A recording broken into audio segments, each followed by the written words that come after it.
What's up, Mets fans? Welcome back to the channel. And folks, it is time that we break down 5 external free agent targets for the Metropolitans. Just keep in mind that some of the players listed today will be far more likely to potentially land in Queens should the Mets part ways with specific internal free agents in the organization that we all know to this point. But before we get into it all I ask is that if you're new to the channel, don't hesitate from smashing that like and subscribe button. Help me get to 20k subs for your next short-term goal. And thank you guys all so much in advance for your endless support. And I have to also let you guys know that today's show is brought to you by BetOnline. BetOnline is your #1 source for all your sports betting needs, so make sure you head over to betonline.ag using promo code Bleav at BLEAV. BetOnline, it's where the games begin. And now, folks, let's let the show begin.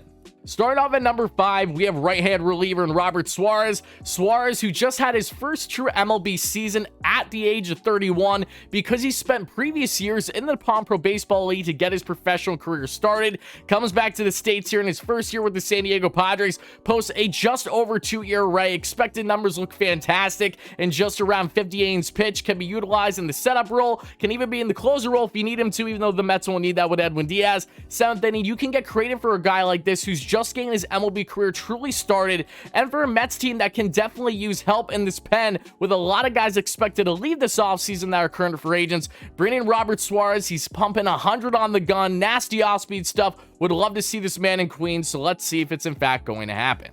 At number 4, we have the Mets killer from this past year, that being in corner outfielder and DH, Joc Pederson. The power lefty bat is someone who's going to be a hot commodity this offseason after coming off of a really strong 2022 campaign in his first year with the San Francisco Giants, arguably the best season of his career with an over 500 slug, a 270 plus average, 20 plus bombs, 70 RBIs for the veteran corner outfielder. Pederson is someone that can be plugged into this Mets lineup right away in the starting DH position or in the corner if need be, depending on what the Mets will do with their internal free agent options and trade options as well. Pederson's someone that can come bring big pop to his lineup, and while the Mets did bring back Daniel Vogelbach, something that's interesting about someone like Joc Pederson is that he rakes from both sides of the plate fairly well. He had a roughly 900 OPS against right-handed pitching in the 2022 campaign, but against lefties had a north of 800 OPS, so he's not one of those guys where he simply can only hit against righties. This is not a Vogelbach, a type platoon situation. He can hit from both sides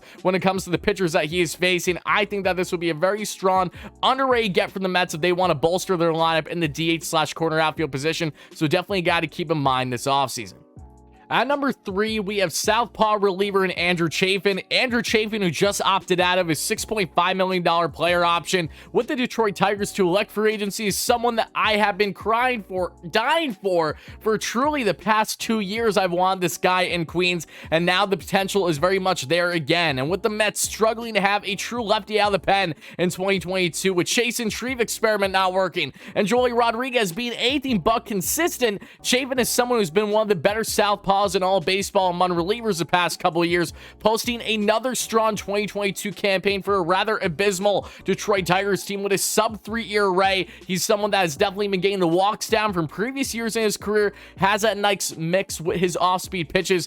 Truly someone that can come in and do wonders for this Mets bullpen. Yes, he'll definitely come at a decent price, but someone that, in my opinion, will very much be worth it. So when it comes to the likes of Andrew Chafin, Mets, Billy Epler, Steve Cohen, get this done. You passed on 2 years in a row. How much longer are you going to wait? Get it done, boys. Hopefully we see that, in fact, come to fruition.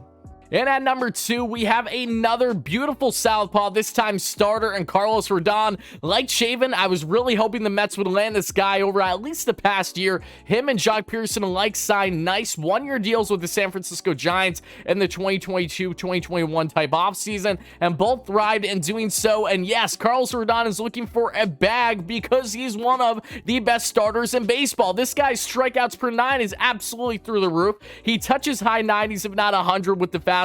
He's got the slider. He is one of the most dominant starters out there right now, and has defied the odds of being a guy that a lot of people thought would be heavily injury prone this 2022 campaign, because he's dealt with a lot of injuries early in his career. But Rodon is someone that's looking for a big payday, rightfully so, and someone who would look beautiful being a dominant powerhouse of a southpaw in the middle of this Mets rotation. So when it comes to the Mets, can they land this guy? Absolutely, but the likelihood is far more great should the Mets not bring Jacob deGrom back. So in this scenario where Jake does in fact walk, keep an eye on Carlos Rodon, because he will surely be a hot commodity for the Mets among many other contending teams this offseason.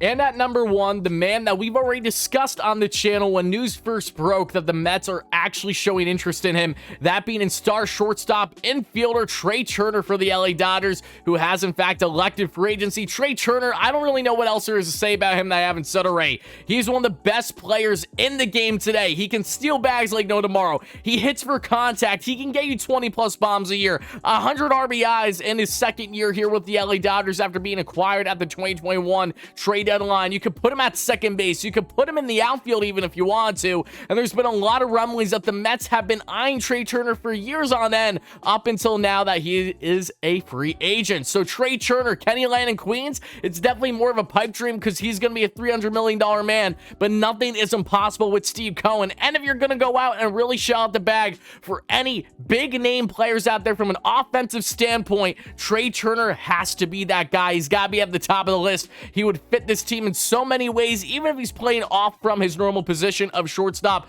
Trea Turner, what a beauty he is. I would love to actually have this guy in Queens and not facing the Mets for years on end like he has thus far in his career, killing us. He said he loves playing in Queens. It's his favorite road stadium to play him. He said he would love to play with Jacob deGrom as a teammate, so maybe we can get the 2-for-1. I'm not going to get my hopes up, but one thing is certain, Trea Turner would look beautiful in a Mets uniform and would take this team offensively to new heights. But that'll do it for this video, folks, so make sure to let me know all your thoughts in the comments below. Which free agent out of the 5 do you think is most likely and least likely to land in Queens? And make sure to explain why in the comments. Again, folks, thank you all so much for watching. If you did, in fact, enjoy and are excited for more Metropolitan content all off-season long, don't hesitate from smashing that like and subscribe button, sharing this video with your friends, on the notification bell, all those great things. Thank you guys all so much. I greatly appreciate it, and I'll see you again real soon. Let's go Mets, baby.